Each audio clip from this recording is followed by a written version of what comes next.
आमतौर पर हम लोग इस चैनल पर एजुकेशन से संबंधित बहुत सारे टॉपिक्स को लाते हैं और बातचीत करते हैं।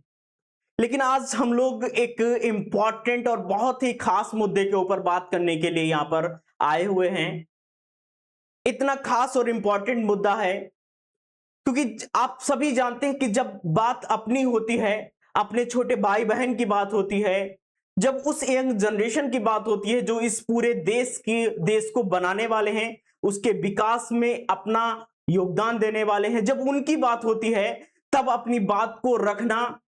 अपनी बात को बताना बहुत जरूरी हो जाता है, जिसके लिए आज हम सभी को बात करनी है।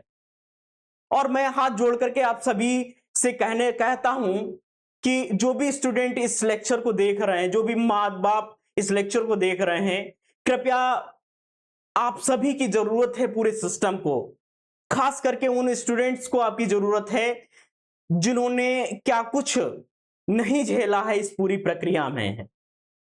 आप देख रहे हैं कि पीछे सीजेपी नाम का एक वर्ड लिखा हुआ है, इसका मतलब है कॉकरोच जनता पार्टी। आप लोग सभी जानते हैं हाल के दिनों में दिल्ली में जंतर मंतर के ऊपर कॉकरोच जनता पार्टी का एक प्रोटेस्ट चल रहा है। और उस प्रोटेस्ट की खास बात यह है कि ये प्रोटेस्ट मुख्य रूप से स्टूडेंट्स के साथ जो अन्याय हो रहा है, स्टूडेंट के साथ में जो अन्याय कई लंबे समय से हो रहा है, उन बातों को लेकर के ये प्रोटेस्ट है और बहुत ही खास प्रकार का प्रोटेस्ट है। और मैं आप सभी से गुजारिश करूंगा कि इस प्रोटेस्ट को आप बिल्कुल भी हल्के में ना लें। इस प्रोटेस्ट के लिए और इस पूरे सिस्टम के लिए आपकी जो प्रतिबद्धता है वो आपको दिखानी पड़ेगी। और आप सभी जानते हैं कि हम सभी के परिवारों में, घरों में, परिवारों में जो बच्चे होते हैं, स्टूडेंट्स हैं, सभी के घर में बच्चे तैयारी करते हैं किसी ना किसी कॉम्पिटिटिव एग्जाम की।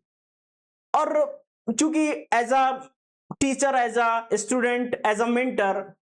मैं ये चीजें बहुत पास से महसूस करता हूं, देखता हूं कि एक बच्चा है जो कि अपनी पूरी जान लगा करके तैयारी कर रहा है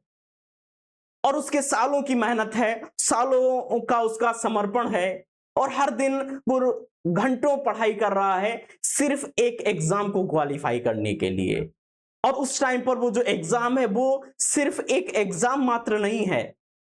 वो सिर्फ एक एग्जाम मात्र है ही नहीं, वो उसके लिए उसका पूरा एक जीवन होता है। चाहे खान पियन हो, चाहे घूमना टहलना हो, चाहे कुछ भी हो,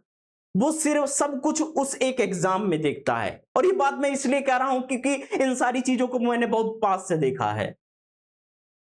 और जब वो पूरी प्रिपरेशन के साथ में, पूरा समर्पण के साथ में जब वो एग्जाम देने जाता है और उसका एग्जाम बहुत बढ़िया होता है, अच्छा होता है और वो पूरा कॉन्फिडेंट होता है कि इस बार मेरा तो सिलेक्शन हो ही जाएगा, इस बार तो हम सिलेक्ट हो ही जाएंगे, इस बार तो हम डॉक्टर बन ही जाएंगे, इस बार तो हम इंजीनियर बन ही जाएंगे, इस बार हमारा इस पर्टिकुलर एग्जाम में सिलेक्शन होना तय है। वो इतना कॉन्फिडेंट होता है क्योंकि उसके सालों की, हर एक दिन की है, कई सारी मेहनतें होती हैं, कई घंटों की मेहनतें होती हैं। और एग्जाम होकर के जब वो वापस घर लौटता है तब उसको सुनाई देता है, उसको पता चलता है, एक खबर आती है कि एग्जाम लीक हो गया है और अब ये एग्जाम दोबारा कराया जाएगा या एग्जाम नहीं होने वाला है। अनियमितता उसमें बढ़ती जाती है। और तब उस स्टूडेंट के मन में क्या माहौल हो जाता है, किस तरह का उसका जो मानसिक संतुलन है वो किस तरीके से हो जाता है, ये बात वो बच्चे, वो माँ बाप बहुत अच्छी तरीके से समझ रहे होंगे जिन्होंने इस सारी चीजों को बहुत ही पास से देखा है। वो एक एक बात समझ रहे होंगे। और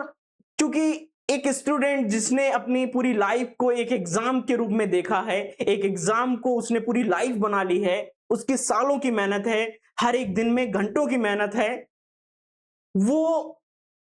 इतना टूट जाता है, इतना बेबस महसूस करता है। और ये आप जानते हैं सिर्फ एक एग्जाम की बात नहीं है, सिर्फ एक एग्जाम क्वालिफाई करने की बात नहीं है, क्योंकि जरूरी नहीं है कि कोई बच्चे का बैकग्राउंड बहुत फाइनेंशियली स्टेबल हो, उसके माँ बाप मजदूर हो सकते हैं, कुछ भी हो सकते हैं, और उन्होंने जो पाई पाई उन्होंने पैसा जमा किया है, खून पसीने से जो अपना पैसा कमाया है, उस पैसे को उन्होंने अपने बच्चे के ऊपर इसलिए लगाया है कि हमारा बच्चा डेडिकेटेड है, उसकी अंदर से इच्छा है कि मैं ये बनूं, और उसने वो गार्जियन अपना सारा पैसा लगा देता है।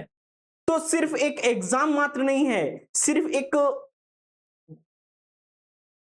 सिंपल एग्जाम मात्र नहीं है, एक पूरी की पूरी लाइफ और जिंदगी का सवाल होता है।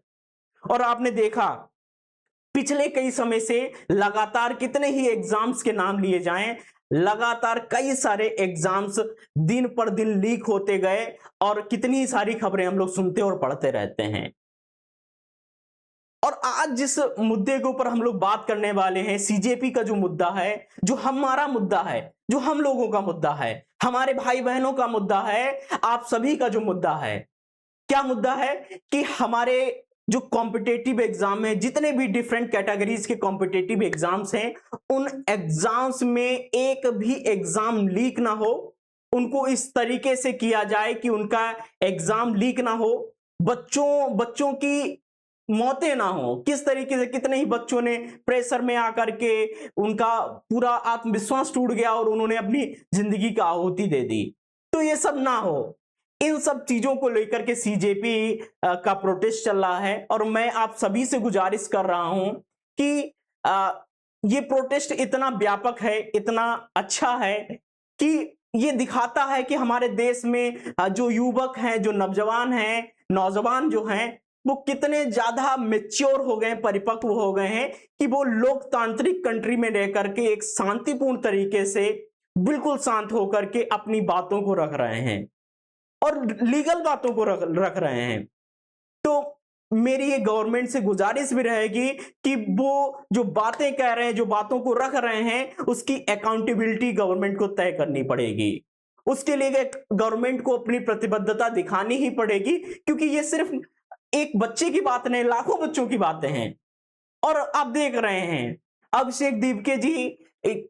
फॉरेन में रह करके अपनी अच्छी खासी जिंदगी चला रहे थे, हम लोगों के लिए वो आकर के अनशन पर बैठे हुए हैं। सोनम वांगचुक साहब कितने ही दिनों से भूख हड़ताल पर बैठे हुए हैं और कितने ही सारे स्टूडेंट भूख हड़ताल पर इस बरसात में बैठे हुए हैं। एक बार आप सोच के देखिए कि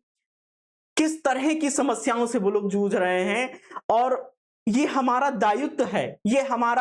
हमारे अस्तित्व की बात है कि हम लोगों को अपने लिए तो लड़ना ही पड़ेगा, किसी दूसरे के लिए तो नहीं लड़ रहे हैं, हम अपने लिए लड़ रहे हैं। और हम भारत जैसे लोकतांत्रिक देश में रहते हैं और शांतिपूर्ण तरीके से अगर अपनी बात रखेंगे तो हमारी बातों को सुना जाना चाहिए और उसके लिए गवर्नमेंट को हमारा सहयोग करना चाहिए। और बहुत सारी बातें, बहुत सारी इमोशंस हैं अंदर जो आपके साथ में रखना चाहता हूं। सिर्फ कितने अलग अलग एग्जाम्स की कैटेगरीज की बात की जाए जिनमें एग्जाम्स लीक हुए हैं, बच्चों का दिल टूटा है, उनकी हिम्मत टूटी है और वो असहाय महसूस किए हैं। और आज मैं आपसे ये कहना भी चाहता हूं कि जो लोग भी सीजेपी के माध्यम से हम लोगों के लिए आवाज उठा रहे हैं, हम लोगों की आवाज को बुलंद कर रहे हैं, उनकी आवाज को और बुलंद करना है हम सभी को। और ऐसा नहीं कि कोई गड़बड़ी करनी है, बिल्कुल ही लोकतांत्रिक तरीके से, शांतिपूर्ण तरीके से अपनी बातों को रखना है। और अगर आप जंतर मंतर पहुंच पा रहे हैं तो बहुत अच्छी बात है, वहां पर भी पहुंच करके आपको शांतिपूर्ण तरीके से प्रोटेस्ट का है आप हिस्सा बन सकते हैं। अगर आप वहां नहीं भी पहुंच पा रहे हैं तो आप कितने ही social media, digital media platforms को यूज करते हैं, आप इंस्टाग्राम को यूज करते हैं, आप फेसबुक को यूज करते हैं, आप व्हाट्सएप को यूज करते हैं। और जैसे आप स्टेटस लगाते हैं, उस स्टेटस में भी अगर आप अपनी बात को रखेंगे, आप अपने अंदर के दर्द को रखेंगे, तो ये बात भी आपके लिए एक आवाज उठाने जैसी बात हो जाएगी। तो मेरी आप सभी से रिक्वेस्ट है, आप सभी से मेरी ये दरख्वास्त है, सभी स्टूडेंट से दरख्वास्त है, सभी गार्जियन से दरख्वास्त है कि आप इस बात को समझें, क्योंकि ये बात हमारी और आपकी नहीं है, ये हमारी सभी की बात है, हम सभी के भाई बहनों की बात है, उन बच्चों की बात है जिन्होंने अपना सब कुछ एग्जाम को समर्पित करके रखा है, अपनी जवानी पूरी एग्जाम में लगा दी है। उनके दर्द को समझने की जरूरत है। तो मैं आप सभी से गुजारिश करूंगा, आप सभी से रिक्वेस्ट करूंगा कि आप इन सभी बातों को समझें। और कितने ही लोग अनशन पर बैठे हुए हैं, भूख हड़ताल पर बैठे हुए हैं, जो कह रहे हैं कि जब तक धर्मेंद्र प्रधान जी का इस्तीफा नहीं होगा तब तक कि ये हम अपनी बात को कैसे आगे रेगुलेट कर पाएंगे, कैसे अपनी बातों को बता पाएंगे। तो गवर्नमेंट को भी अकाउंटेबिलिटी समझनी पाए चाहिए और जवाबदेही तो तय ही करनी चाहिए, क्योंकि शांतिपूर्ण तरीके से ये जो पूरा प्रोटेस्ट हो रहा है उसको समझना होगा। और अगर कोई शांतिपूर्ण तरीके से हम बच्चे शांतिपूर्ण तरीके से अगर प्रोटेस्ट कर रहे हैं तो आप प्लीज उसको समझिए। और ऐसा ना हो कि कई सारे जो बच्चों की जाने गई, दर्दनाक जो जाने जा चुकी हैं, बहुत सारी खबरें सुनते हैं, आप देखते भी हैं, इतना दर्द होता है अंदर से, पूरा जो कलेजा है तड़प उठता है, इतना दर्द महसूस होता है। तो उसके लिए हम सभी को मिलकर के संघर्ष करना है, स्ट्रगल करना है और एक नए फ्यूचर